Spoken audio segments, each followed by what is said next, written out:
All right, welcome back to another edition of the Horsemen Pro Football Talk podcast. I'm Brad.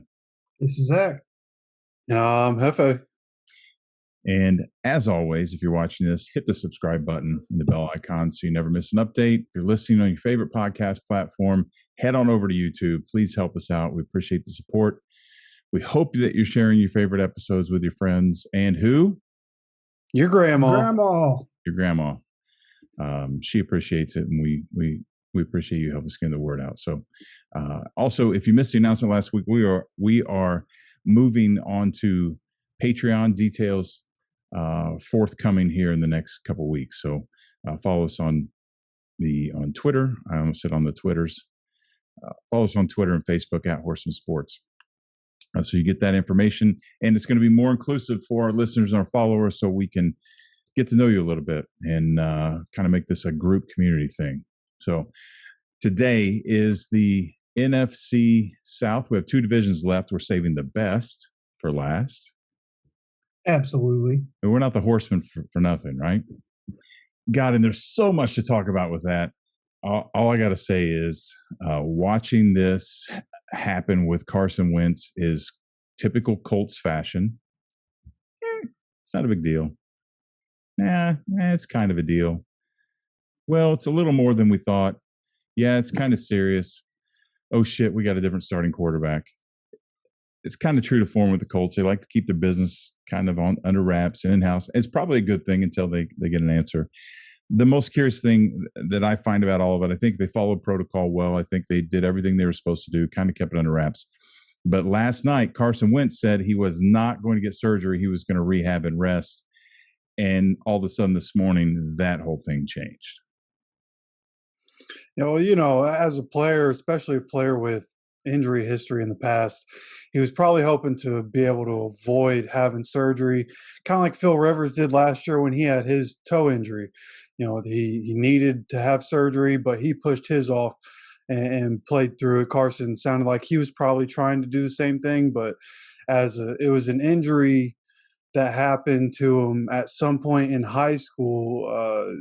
He had some kind of broken bone that he never really had fixed, and now it's popping up. So the team basically told him, like, hey, look, we need to get this fixed now, so it's not a problem. And Frank Reich in his press conference earlier today said exactly that they wanted to fix it now in case something happened to it in the middle of the season, and then he had to have surgery on it, and then he's missing 5 to 12 weeks during the season, rather than we're at a period where we're 6 weeks away from the start of the regular season. So if he's able to come back in 8 weeks, then he's only missing 3 games at that point. Yeah, and I have to say that I absolutely agree with that. At this level, I've seen too many athletes in my lifetime not fix a problem in the beginning, only for it to get worse. And there's just athlete after athlete that their careers were cut short for that reason. And I think in this situation now, if they are in week 18 and we're fighting for a playoff spot, maybe for the bye or a matchup, or to try to keep things in sync, 18 is a little different. Maybe you can rest then. But as far as the surgery standpoint, so I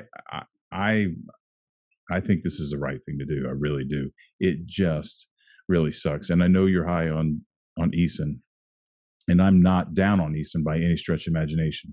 But this is a plug and play system that needs experience and leadership to be in the top 3 to 5 AFC teams. The Colts have that ability with Wentz. I don't know that they have it with Eason, just simply because of his age and his experience. They're ready to win right freaking now. And I think Wentz is the key. I think there's no doubt, we talked all year that Rivers was a huge part of what they did last year.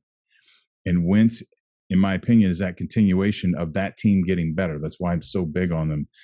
It'll be this is huge. This is huge. So we'll watch it unfold in the next couple of weeks. Hopefully he gets a surgery and he heals very, very well and comes back better than ever. Doesn't have the injury problems he's had, and he's back to form like he was in Philadelphia. And Colts are in the top couple spots of the AFC playoffs. Yep, yeah. And from what I know about the situation, Carson Wentz, we're recording this on Monday. Carson Wentz had surgery today, and he's basically going to take 2 weeks off of not really doing anything, and then they're going to get into the rehab process. And Frank Reich said in his press conference that there's precedents with different basketball players and different football players that have come back within 5 weeks of having this surgery. But there are also ones that have taken longer, which is why the 5 to 12 weeks. I mean, we never really see a big gap like that, but the gap is like that because the case studies with this injury, they just differ from different person to Yeah. person. But he has had the surgery and is on his way back. Yeah. Well, good. Hope it went well. We'll find out, won't we?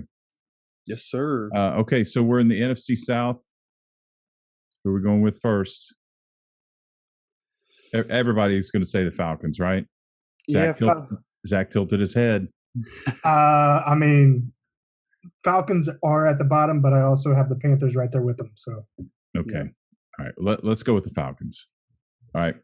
Complete rebuild. I read some bullshit the other day where they're a partial rebuild. This and Hefe, you and I were talking about this the other day in the pool. Yeah, we do our research and rehearse around here in the pool here in Southwest Florida.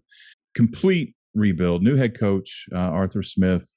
I'm not going to go on too much of a rant about this guy, but he has only 1 year as an offensive coordinator, and now he's a head coach. I feel like I see this have this conversation every week of how these guys are quarterbacks coach for 5 years or a linebackers coach for 5 years, they're a coordinator for 1 year, and boom, they're a head coach. But he did orchestrate the highest scoring Titans offense in 16 years. And they did knock off the Ravens, the top seeded Ravens last year. So, and it's easy. We can argue that, if you had Tannehill and Smith and Henry, I think I could do a pretty good job with them. But still, I've seen a lot of coaches screw that kind of talent up. So I don't want to give this guy too much, but I certainly don't want to take it away from him because he did a good job. He might be the answer to Matt Ryan's prayers, but he's not going to do it this year.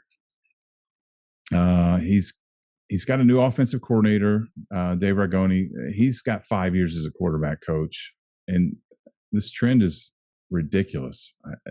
It's almost laughable. I should be charting all this to see how these guys do. It's good. It's going to be good for these guys because you're going to suddenly have a lot of new blood in the NFL, and they're going to get experience. But a lot of them are going to get fired, go back somewhere else, and then come back later as a coach. Is what's going to happen. All I can guess is that Smith. I hope Smith is planning on running this program with Ryan as his right hand man, and they're teaching this guy, Ragone, as they go along and kind of gel together and not really giving him the reins is my point. We'll see. But I would also like to point out that he has made to counterbalance all of that. I mean, you got a great quarterback. You're supposed to be an offensive guru, and you brought in the legendary Dean Pease as a defensive coordinator, most famous for building that ridiculous Baltimore Ravens defense last decade. Under Harbaugh, and he's got a Super Bowl ring, and he was the defensive coordinator for the Titans last year, and they had a hell of a run. So, semi-rebuild, call it what you want. I don't know if the staff is even the answer, but it's if they are, it's at least going to take a year to get competitive, and I think they win another 4 or 5 games this year. Yeah, Arthur Smith, he's 39, so he's definitely following that young, high energy type coaching trend that's going on in the league. I don't know about him. Time will tell. He's supposed to be the next big thing. So we'll see how that all plays out. But for the first time in a decade, the Falcons will be without star wide receiver Julio Jones as he was shipped out to the Tennessee Titans this offseason. But to make up for that, with the number 4 overall pick in the NFL draft, the Falcons selected phenom tight end Kyle Pitts out of Florida to essentially replace Jones. Obviously, they're two different styles of player, two different positions, but Kyle Pitts should be able to make up for the lack of Julio Jones. When Julio Jones was in, the big thing with Julio is that he was never on the field because he was always hurt. So Falcons should definitely benefit from that. I do like Matt Ryan. I just don't know how much longer he has to play at a high level. Great point. So I'm kind of iffy on Matt Ryan, but I do like the direction the Falcons are heading. Unfortunately, I don't think Ryan's going to be around very much longer to see it through. So this may be the last hurrah for him. Their offense is more than capable of winning games, but unfortunately, I just don't think their defense is there yet. So I have them having another disappointing season at 4-13. Yeah, I'm very similar to what Zach said. I'm somebody who I believe in Matt Ryan. I think he has more than enough time of being able to be an elite quarterback, but this team around him just continues to get worse every year. And so for me, this is basically like complete rebuild. You have a couple guys like on the defense. Their defense is terrible, but they have Grady Jarrett and Deion Jones, and both those guys at their peak and when they're healthy are all pro talent kind of guys. And so I like them. And those are guys that are still young. You can still build around those kind of guys. But they're going to have to rebuild pretty much. I mean, the rest of this offense, the offensive line has all gotten old except for Chris Lindstrom. They drafted him last year for their right guard. But their offensive line is getting older. Matt Ryan, you have to imagine, not going to be there. I think he has another big dead cap hit next year too, so he might be here this year or next year and then gone after that. Calvin Ridley is a good one, is a good young player to have, and obviously Kyle Pitts, but they're not going to have the dynamic they would have normally had, even with Kyle Pitts being dominant, because Julio Jones, his speed and his strength on the outside is what opened it up for the rest of the team. And with them missing that element, this offense, as much as I like some of the pieces, I think they're going to stutter a lot. The defense is going to give up a lot of points. And I also have them going 4-13. All right. Well, it's unanimous. They're going 4-13. So you heard it here first. Put your money down. But it's not our responsibility to lose your money. The attorney said I have to say that. All right. So next we're going to the Panthers. Agreed? Yep. All right. Bridgewater is gone. That was a very short experiment. And now Sam Darnold is here looking to resurrect his career after that jackass, Adam Gase, all but ruined Darnold's career and then tried to blame him for it. That guy, just like Midas's black sheep brother, everything he touches turns to shit. Which, breaking news, by the way, Adam Gase has been hired as an offensive coordinator.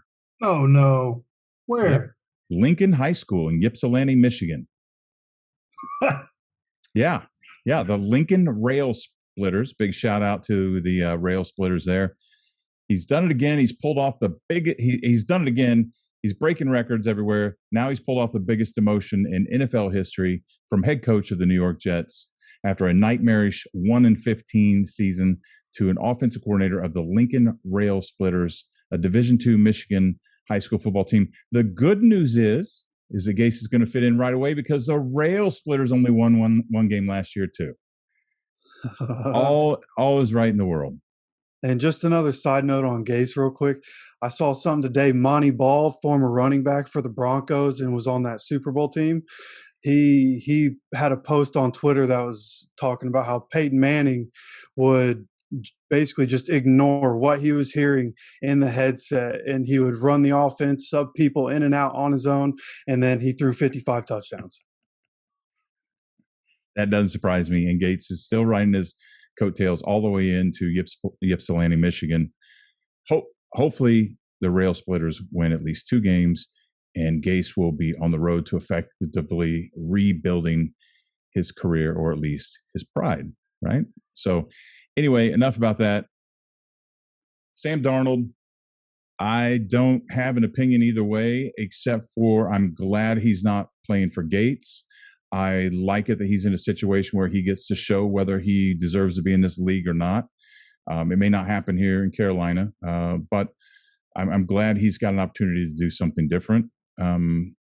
I don't, they're rebuilding. Matt Rule. I'm coming out of camp. I guess Matt Rule is bitching about how undisciplined and sloppy his team is in camp.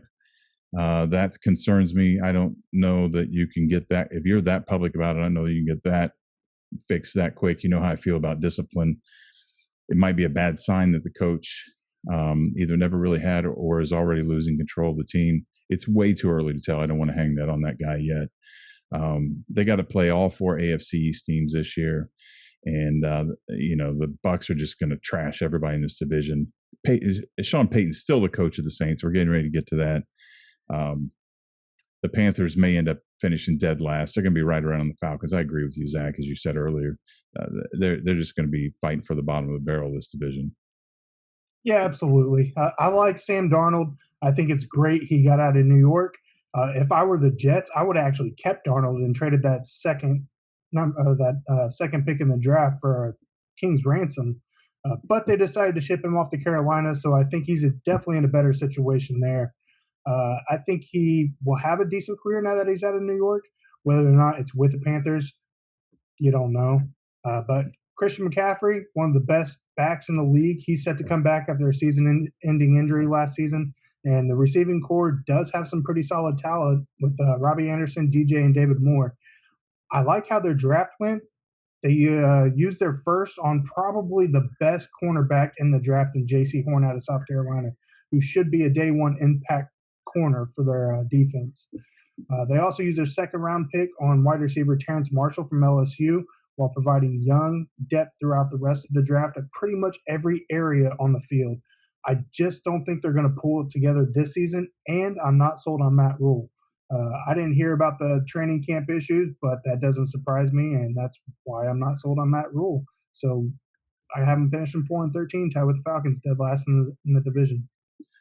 Yeah, I actually like the way the team is starting to be constructed. I think this team has the potential to be better than last year's team. They've made upgrades to the offensive line. They made upgrades on defense. And like Zach said, I like what they did in the draft. They seem to have done everything right this offseason. But there's no reason to be high on Sam Darnold, even though he's shown at certain times in the past glimpses of the special abilities he can bring. He has never in his career done it consistently. So, even with having Robbie Anderson, DJ Moore, Christian McCaffrey to throw to and to have as your running back, there's just no telling that Sam Darnold can come in and be the guy everybody hoped he could be. I have him going 5-12 this year. Hopefully improve defense than last year. If their defense is any better, maybe they stay in some games, score enough points. Because again, I really like the playmakers that are on this team and really like the direction they're going. But I don't think this is going to be the year for them. All right. What's your prediction on the record, Hefe? 5-12. Yeah, Zach and I got 4 or 5 games, and Zach said 4, you said 5, I said 4 or 5, so we're all right there in agreement again. Yeah. All right, good deal. All right. Oddly enough, I think this is a pretty clear choice to move on to the Saints, which is very weird to say. The Saints always contend for this division. Breeze is gone, and I just can't believe it. He retired after 20 seasons. I think he probably left before he wanted to, but he had some injury problems last year, and we saw that kind of unfold. We talked about it a lot last year as it was happening. It really doesn't surprise me he made that decision. At some point, you just can't take it anymore. 20 years is a long time to play in this league, and I think he's going to be he's moving to the announcer's booth, right? Anybody know? I believe at some point, yeah, he signed with CBS or NBC, something like that. Okay, good. All right, definitely a Hall of Fame passer. I can't believe he has only 1 ring. That selfish bastard Tom Brady's taking all the rings. Yeah, Breeze and Peyton. Yeah. He's all kinds of records. True class act. I want to run down. Look, Breeze ended his career with 45 5.65 passing miles. It's ridiculous. By the way, that is over 80,000 yards. He started out with the Chargers, 4 years with the Chargers, came out of Purdue University, started with the Chargers. Chargers said he was too big of a gamble. I don't even remember the injury. Do you guys remember? Was it a neck injury? Elbow? Shoulder? Yep. Shoulder? Yep. Yeah. All right. Went to the Saints in 2006, played 14 years. I want to run down this list. Super Bowl champion, Super Bowl 44. Super Bowl MVP, Super Bowl 44 against the Colts, unfortunately. 2 times NFL Offensive Player of the Year, 2008, 2011. Walter Payton, NFL Man of the Year, 2006. NFL Comeback Player of the Year, 2004. That's when the Chargers made that stellar decision to let him go. As you know, only the Chargers could do. Maybe the Jags too, but first team All-Pro, 2006. 4-time second team All-Pro, 2008. 9, 11, and 18, 13-time Pro Bowl. I won't run through those years. 7-time NFL passing yards leader, 4-time NFL passing touchdowns leader, 2-time NFL passer rating leader, 6-time NFL completion percentage leader, Sports Illustrated Sportsman of the Year in 2010, AP Male Athlete of the Year in 2010, Burt Bell Award, I don't know what that is, in 2009, Art Rooney Award 2018, Bart Starr Award 2011, Maxwell Award 2000, Chicago Tribune Silver Football 2000, 2-time Big Ten Offensive Player of the Year 1998 and 2000. His NFL records that he walks away with: most career passing yards, most career pass completions, highest single season completion percentage, most consecutive games with a touchdown pass, most pass completions in a season, highest completion percentage in a game, and most touchdown passes in a game. He's tied. Excuse me, that's ridiculous. I was going to highlight some of those, and I got to looking and I thought, this man deserves to have this list read. And what an amazing career. We're sorry that he's gone. It's those kind of guys that you don't realize. I mean, you realize how good they are, and then like Jordan, when they're gone, you realize how much they meant to the game and how much the game is sorely going to miss him. Drew Brees is certainly going to be missed. So, I mean, who wants this job? Only a guy like Andrew Luck or Aaron Rodgers can walk into a situation like this and pull it off. And the Saints got James Winston. Yep. Jameis. Rumor has it that Winston and Hill are going to rotate and get plenty of playing time. I was telling Hefe in the pool the other day, again, as we were doing our research, that I hope this means that Peyton knows when to pull Winston and put Hill in right before Winston throws another interception. If he can factor out that formula, the Saints might fight for this top position in the division.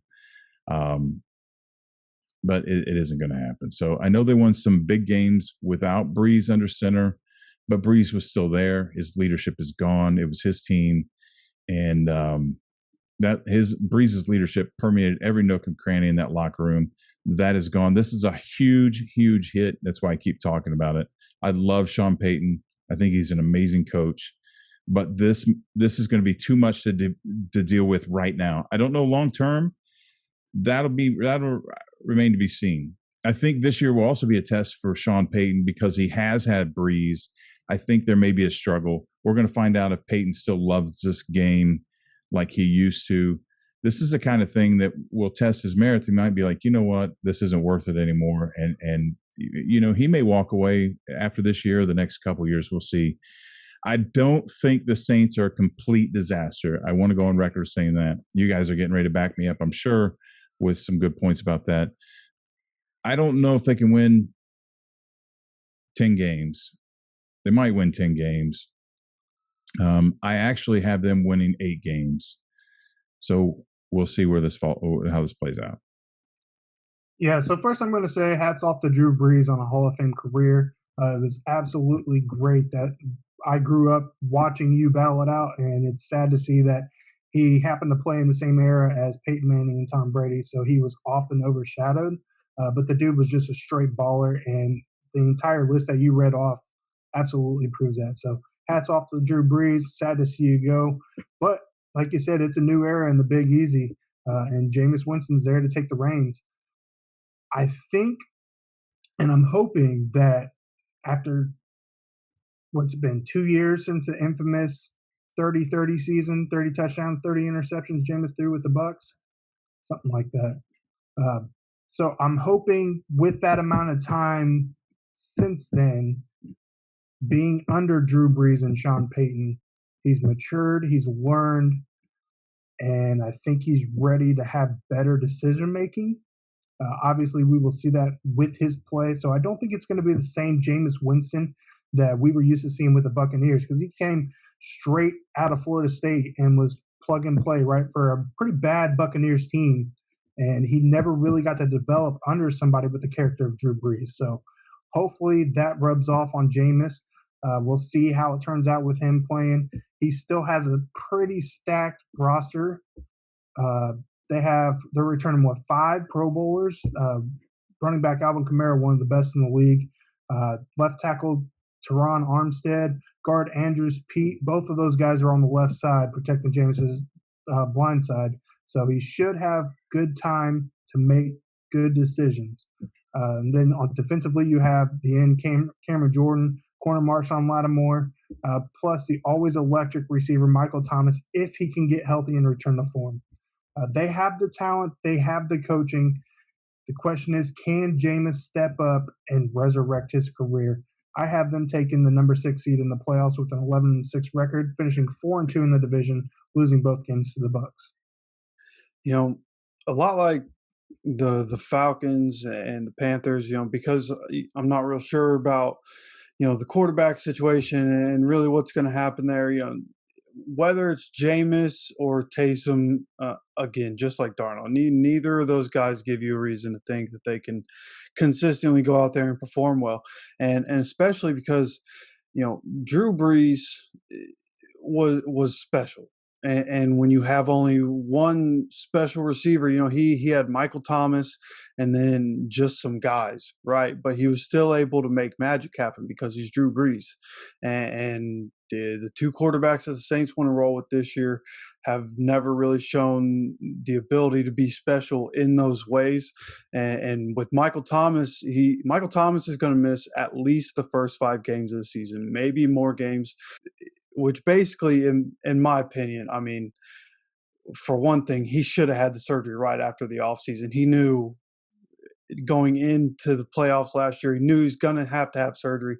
He waited all this time to have surgery. I think his time in New Orleans is limited anyways, speaking about Michael Thomas. But, not having him there changed my record for them. I actually had them having a better record, but after I heard how much time Michael Thomas was going to miss and him not being there, I mean, without him there, they're relying on Traquan Smith, Deontay Harris, Marquez Callaway, and they signed Chris Hogan. Like, the only person anybody there knows is Chris Hogan, and he's well past his better playing days. So, they're going to have to lean heavily on their run game this year and heavily out of the pass work out of the backfield. I think it was smart for them to bring in Devontae Freeman as a third string. You still have Alvin Kamara and Latavius Murray because they're going to have to use the running backs a lot, at least for the first, half of the season while they're waiting for Michael Thomas to come back. The defense should still be strong enough to kind of keep them in games.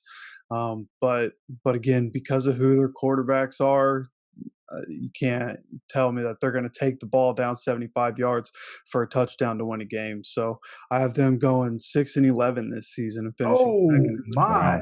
Wow. And I can't really argue with that. I don't know. We don't. This is a big. Zach, you brought up a good point, and I was thinking about this when Hefe was talking about Sam Darnold.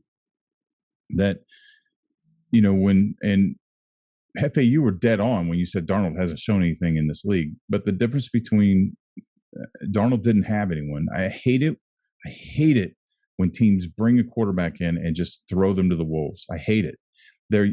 I don't care how good they are in college. They're young kids, and the pro game is different. They're with grown-ass men that want to do nothing but snap every bone in their body every time they hit them. It is a huge, huge, huge difference.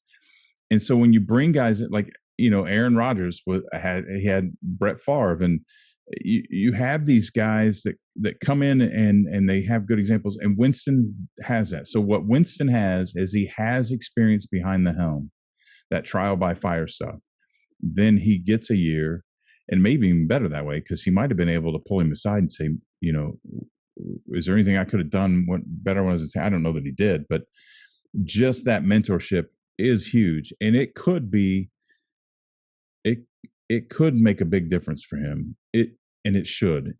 So I guess if Winston comes out and he doesn't improve and he's still throwing interceptions or whatever, then I think the writing will be on the wall that he doesn't belong in this league. So, but by the same token, he could have soaked up everything Breeze has, and he could come out and he could drive them 90 yards for a touchdown. So it'd be interesting to see. Yeah, Jameis has all the talent in the world. He is more than capable of winning football games. So I'm really hoping that being under Breeze, seeing how Breeze handles himself, how he practices, how he really leads. How he leads, the maturity level, everything like that. I'm really hoping Jameis was able to soak that up and turns it into something positive this season. How do you bring a 23-year-old kid in and just give him the keys with these guys with 75 guys that most of them have been in the league 5-10 years? It's never made any sense to me. But nobody ever calls me and asks. I don't know. Maybe we need to put my number here on the podcast in case Sean Payton, somebody needs to call, Matt Rule needs to call me. Okay, so let's move on to the Bucs. I had the shortest division review for any team I've ever done since we started doing this. And I'm going to go through that part, and then I'm going to tack on a little bit. There's a little bit of drama in Tampa today. I think it's over sensationalized, but the whole gang is back intact. And that was their first playoff berth since 2007. Is that right? Was it like 14 years or something? Sounds right. Yeah. And they went to the Super Bowl. 8 straight wins to a Super Bowl victory over a really good Chiefs team that by all rights would have probably beaten anybody else and we talked about the Bucs last fall, like we were like, what's wrong with them? And then all of a sudden they just snapped and went on that run. Nothing's changed. We've already talked about the Saints falling off. No one's going to challenge them for this division. If they continue to get better, which we also talked about this doing our research in the pool, there's a chance that they peaked, right? This Bucs team's going to go either way. There's a chance that they peaked, and that's the best they're ever going to be. There's also a chance that they continue where they left off with a 8-game streak, and they come out of the gate with an 8-win streak. I don't know which is going to be, but if that's the case, if they're still at that level, give or take, God help the rest of the NFC South. But I guess today Tom Brady was throwing a fit because guys weren't giving the effort that he thought they should give. And that's a little sensationalized, I think. I think that's a true leader trying to keep guys up to par. You win a Super Bowl, guys are going to want to be like, hey, I'm a Super Bowl champion. I think a guy like Brady, who has 7 rings, says, why don't you shut the fuck up and pay attention? That's what needs to be said. I think the media is making a bigger deal out of nothing. We'll see. Oh, absolutely. I mean, it's Tom Brady. He has 7 rings for a reason, and it's not from not paying attention. I can tell you that right now. So that's good that he's getting on them early, keeping their head checked, because it's a whole new season. But they are the defending Super Bowl champs. Like you said, they're bringing every single starter back from last year's squad. You listen to this: Tom Brady and his 7 rings, Leonard Fournette, Mike Evans, Chris Godwin, Antonio Brown, Gronk, Tristan Wirfs, Ndamukong Suh, White, Barrett, Winfield, and can you believe this? The defending Super Bowl champions only had 1 Pro Bowler last season, and it wasn't any of the guys I just named. You know who it was? No, I have no idea. Mike Evans? I don't know. Nope. Jason Pierre-Paul. Everybody I just listed, and they had only one Pro Bowler, and it was JPP, which deserved for JPP. He's a hell of a player. But I'd imagine this coming season they're going to probably have 7, 8 guys as a Pro Bowler. They're absolutely loaded offensively, defensively, and they have a year together under their belt now. The experience level, the chemistry is going to be on another level. So without a doubt, they are definitely the team to beat in the NFL. I got them 15-2 in the regular season and the number 1 overall seed in the NFC playoffs. Yeah, I mean, there's really not a whole lot bad that can be said about the Buccaneers. You know, like you said, they're returning every starter, one of the only teams in NFL history to be able to do that, especially coming off a Super Bowl when you knew guys played well enough to go get paid elsewhere. You know, you have a really good receiver that's fine with just sticking on to the franchise tag this year and waiting for his deal to come when the wouldn't you're in Tampa with Tom Brady. Nobody's leaving. I'd be like, hell no, I'm not leaving. I wouldn't care what they paid me. That's how I've always felt. You know, it's just weird in today's world where guys chase the money so much. You know, I honestly just kind of assume that some of these star guys would go somewhere and get paid. But yeah, of course, I'd stay and get the rings too. You know, I'd be like couple $100 a game and per diem for meals. I'm good. Yeah, pretty much.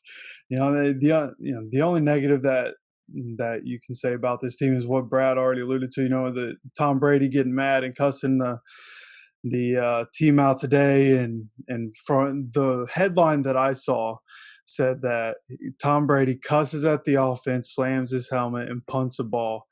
You know, a little crybaby fit like a 4-year-old. You know, what's new? He's only 40-something years old at this point. But you know, Jeff, you don't like Tom Brady, do you? No.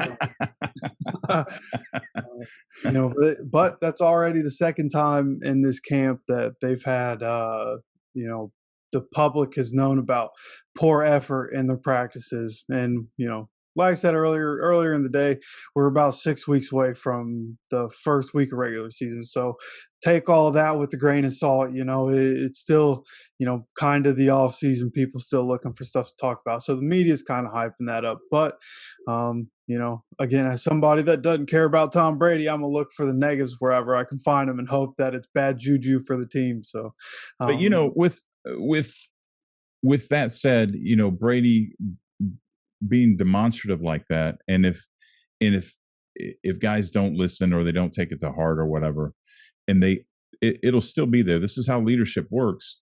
And they come out and they sputter the first couple games, then Brady's like, I tried to tell you, and they tighten up.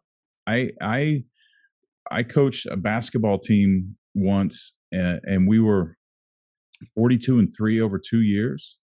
And one of those 3 losses was just an anomaly. It was just absolutely weird. The other 2 losses were in the regular season tournament that we were in. We finished the regular season undefeated, move into the tournament, first seed, lose the semifinal game to both of them to not go to the championship for that league. We then went on and destroyed everybody to win the state championship back-to-back years. That one loss was the shakeup we needed for me to say, I've been trying to tell you. So if, you know, throwing a tantrum and punting a football, if these guys don't heed it, there's so much talent, there's so much there that even if they sputter in the beginning, that will even be used as a leadership weapon. And they'll get this. They'll get it straightened out. They will get it straightened out. Better believe that. Yeah, especially because, you know, with, you know, Tom Brady and Bill Belichick and all those years from New England, you know, as football fans, we've kind of gotten used to the, you know, playoff football starts after Thanksgiving.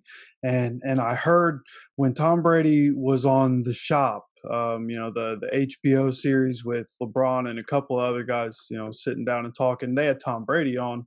And I heard him in that interview mention how they did after Thanksgiving. And it sounded like, you know, kind of the way it goes, you know, the team, they're going to keep working on things up until Thanksgiving, and then whatever they do well, they're going to continue to just execute that from that point on. So their system is fine tuned. You would have to assume, if they do start slow, once we come to Thanksgiving, they're going to be all systems go and firing on all cylinders. It's going to be dangerous. This is one of the best rosters I've ever seen in my lifetime. So they're going to be hard to beat this year. I have them going 15-2. Of course, a stacked roster doesn't always mean anything, does it, New Jersey Nets?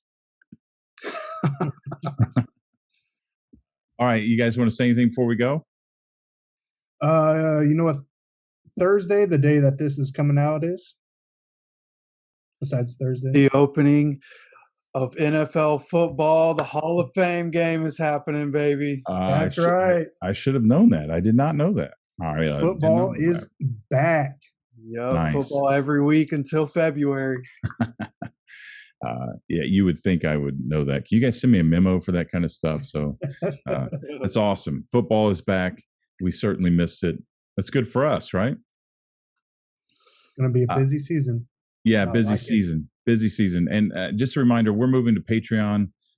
So we want to build a community with our followers and our listeners.